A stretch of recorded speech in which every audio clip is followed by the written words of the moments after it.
자, 어제 국회 법사위는 극단적인 상황을 가정한 이 야당 의원들의 이제 거친 발언으로 시끄러웠습니다. 윤석열 대통령 체포영장 집행 불발에 오동훈 공수처장을 향한 질타가 쏟아졌습니다. 민주당 이성윤 의원은 윤석열 수갑을 채우고 나올 때까지 몇 날 며칠 들어가서 가슴에 총을 맞더라도 하고 오라. 그게 국민이 바라는 바다. 이제 그러니까 총을 맞더라도 체포영장 집행하라는 주장입니다. 자, 이에 대해서 이제 오동훈 공수처장은 유념하겠다, 꼭 유념하겠다 이렇게 답변을 했고요. 또 이 탄핵 소추 사유에서 내란죄를 철회한 것을 두고도 여야 공방이 있었습니다. 국민의힘 의원들은 있을 수 없는 일이다 이렇게 반발을 했고요. 그러자 정청래 위원장은 걱정하지 마시라. 윤석열은 내란죄로 사형 선고를 받을 것이다. 이렇게 응수를 했습니다. 헌법재판소에서는 헌법재판하는 거고 법원에서는 내란죄에 대한 형사재판하는 것이다. 라고 주장을 했죠. 여당 의원들은 도를 넘어도 너무나도 넘은 극언이다. 이렇게 반발하면서 이제 한때 회의가 중단되기도 했습니다. 자, 이제 법사위 상황을 어떻게 보셨는지 궁금하고요. 그런데 또 오늘 아침에 또 기사를 보면 안규백 더불어민주당 의원이 윤석열 대통령이 이미 용산을 빠져나와 제3의 장소에 도피해 있다는 제보를 받았다. KBS 라디오에서 이렇게 얘기를 했습니다. 장윤석 기자님 취재된 게 있습니까? 네, 이게 사실에 어느 정도 부합하는 걸까요? 하느라고 좀 늦었는데요. 네. 일단 제가 이제 오면서 경호 라인에 확인을 한 바에 따르면 경호처에서 원래 대통령의 동선은 절대로 확인해주지 않는다. 예. 그런데 상황이 이렇게 되니까 확인을 좀 해드려야겠다라면서 하는 것은 관저에 있다. 관저에 있다. 예, 관저에 계시다라는 거고요. 그러면 왜 이런 주장을 안규백 의원이 하고 이런 게 풍문처럼 떠도는 걸까요? 그러니까 풍문이라기보다 저도 사실 어제 관련된 제보를 저도 받았는데요. 그러니까 경호 근접 그러니까 이게 지금 이런 겁니다. 그러니까 본질은 윤석열 대통령 내란 수괴 혐의자가 제 발로 걸어서 수사기관에 체포되거나 협조하면 이런 일이 없습니다. 그러니까 본인이 협조하지 않고 상황을 내전적 상황으로 끌고 가니까 이러저러한 풍문들 그리고 이러저러한 제보들이 떠돌아다니면서 혼란을 가중시키는 면이 있다. 그러니까 지금 이 순간이라도 국가의 혼란을 최소화하기 위한 노력이 일이라도 있다면 자진 출석해야 된다라는 말씀을 좀 드리고 싶어요. 그러면 이런 문제들이 없어집니다. 그리고 두 번째는 안규백 의원도 제보를 받으셨다고 하는데, 그러니까 저도 취재를 어제 밤에 관련해서 이제 늦게까지 취재를 했는데, 그러니까 이제 경호 라인에서 나온 제보인 걸로 알고 있어요. 그러니까 뭐 경호의 어떤 라인인지 모르겠습니다. 700명 되는 직원 가운데 누가 뭐 어떤 경호를 했는지는 알 수는 없는 것인데, 경호 쪽에서 듣기를 나와서 일단 제3의 장소다. 그래서 제3의 장소로 어디냐라고 해서 제가 또 뭐 청와대 벙커, 그다음에 합참의장 벙커 이 두 가지가 처음에 나왔어요. 어젯밤에. 그래서 청와대 벙커도 확인을 했는데 청와대 벙커의 경우는 그 여민관하고 가깝고, 그리고 두 번째는 물론 이제 벙커는 문을 닫고 들어가면은 문을 못 열어요, 바깥에서. 그래서 안에서 열고 나올 때까지는 불가하기 때문에 그 얘기가 있어서 그러면은 청와대 벙커로 갈 가능성이 있냐라고 했을 때 실제로 전직 그 정보 관료들은 어떤 얘기를 하냐면 그 안에는 샤워 시설이나 침실이 없다. 그래서 생활이 불가해서 청와대 벙커로는 갔을 가능성은 없다라고 얘기를 했고요. 그러면 합참의장 벙커 가능성은 여전히 있는 것이다. 라는 얘기를 합니다. 그러니까 한남동 관저 안에서 어디로 움직였을지는 알 수 없다. 그런데 그 벙커는 가능성이 있다. 근데 거기로 갔는지는 확인은 되지 않는다라는 게 어저께 밤 12시 정도의 상황이었는데, 오늘 아침에 안규백 의원이 이 인터뷰를 하고 그리고 나서 제가 또 다시 확인을 했는데 경호 쪽에서는 원래 대통령 동선 확인 절대 안 해주는데 상황이 이렇게 막 혼란스러우니까 관저에 있다. 관저 계시다. 서정 변호사, 이건 어떻게 보세요? 지금 이 발언부터 보면 이성윤 의원이 뭐 총을 맞더라도 이게 잡아라. 그 총 맞으면 이게 그 본인이 어떻게 책임질 건데요. 그렇잖아요. 이렇게 국회의원이 무책임하게 거의 뭐 무력 충돌을 부추기는 듯한 그럼 이게 총 맞은 경찰 어떻게 되는 겁니까? 저는 아주 이게 무책임한 반응이고요. 그다음에 그리고 경호처도 총을 쏴서는 안 되죠. 그러니까요. 예. 총을 맞더라도 그리고 정청래는 이게 사형이라고 하는데요. 이렇게 그 뭐 무죄 추정 원칙을 떠나서 이게 사형을 현직 국가 원수를 예. 운운한 게 맞습니까? 이러니까 이게 거대한 역풍이 불면서 여론의 대반전이 일어나고 있고요. 이러다 보니까 이게 그 자유파 보수가 결집하면서 국론이 분열되고 있는 그러니까 발언들을 좀 이게 상식에 맞게 좀 신중하게 조심해야 됩니다. 어디 사형을 언급하고 총을 이게 맞더라도 이게 언급하는 뭐 장갑차를 언급한 분도 있고요. 자 그리고 대통령은요 정당한 법 집행에 대해서는 당연히 응합니다. 지금 이게 공처에 수사권이 응하는 자체가 법 질서가 무너진다고 보고 있는 거예요. 제가 공수처법 만들 때 공청회도 한 사람이에요. 그때 대통령이 공처의 수사 대상 맞아요. 그 인정합니다. 근데 대통령을 수사할 수 있는 거는 내란죄하고 외환죄밖에 없잖아 헌법에. 그렇죠. 근데 그때 그걸 넣어야 된다. 이런 사람이 많았어요. 예. 근데 그때 공처의 입법 취지나 설립 취지, 능력을 볼 때 내란 외환까지는 아니다. 이거는 이게 검사의 제19 감사는 부패 방지다. 이래가 뺐단 말이에요. 예. 근데 직권남용 어디 있다고 관련 사건에 그 직권남용도 사람 죽으면 살인까지 수사할 겁니까?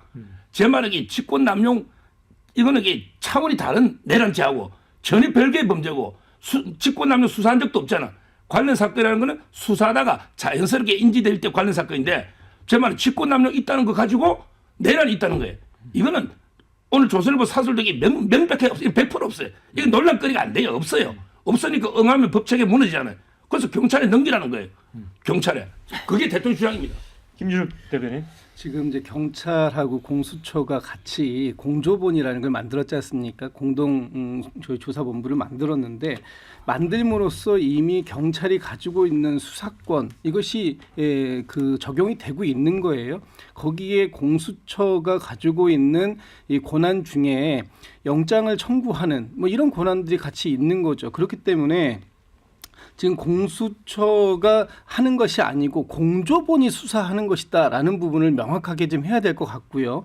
어제 그 법사위에서 천대엽 그 법원 행정처장께서 두 가지를 말씀하셨는데 저는 굉장히 의미가 있다고 생각됩니다. 첫 번째 게 절차에 따른 재판 존중해야 된다라고 얘기를 해요. 그 얘기는 뭐냐 하면 지금 체포영장이 나왔다면 그것에 대해서 응해야 된다. 그리고 그 응하는 것이 지금 공조본 수사다라는 것. 그것은 뭐냐 하면 공조본에서 체포영장을 그 신청하면서 받은 내용뿐만 아니라 공조본에서의 수사 그 권한 이것도 같이 지금 법원에서는 인정을 하고 있는 것이다라는 게 첫 번째고 두 번째는 이런 말씀을 또 하셨어요.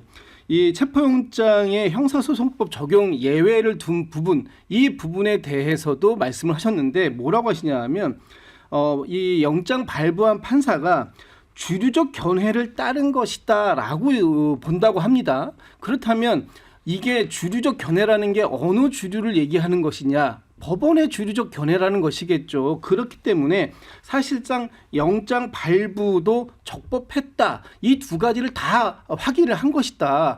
그렇다면 더 이상 윤석열 대통령이 수사를 거부할 명분은 없는 것이다라는 게 이제 큰 것이고요.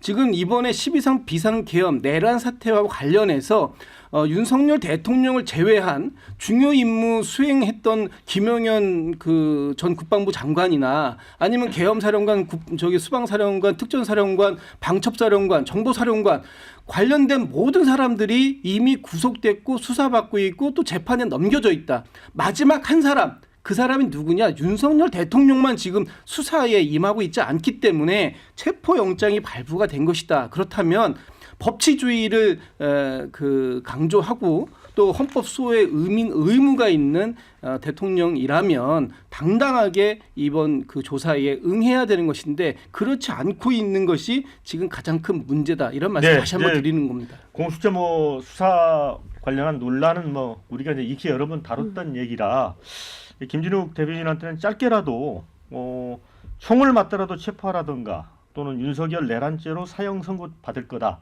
요 발언은 어떻게 보세요? 저는 일단 총 맞아도라는 표현에 대해서 진짜 총을 발포할 거라고 생각하지 않지 않습니까 우리가? 그러니까 그렇기 때문에 결기를 보여라, 그런 이건. 결기가 있어야 된다. 그리고 지금 우리나라에 공권력이 미치지 않는 유일한 한 곳이 있다면 그것은 용산의 대통령 관저 아닙니까? 거기 그 부분에 대해서 법치주의를 정확하게 세워야 된다라는 의미로 저는 받아들이고요.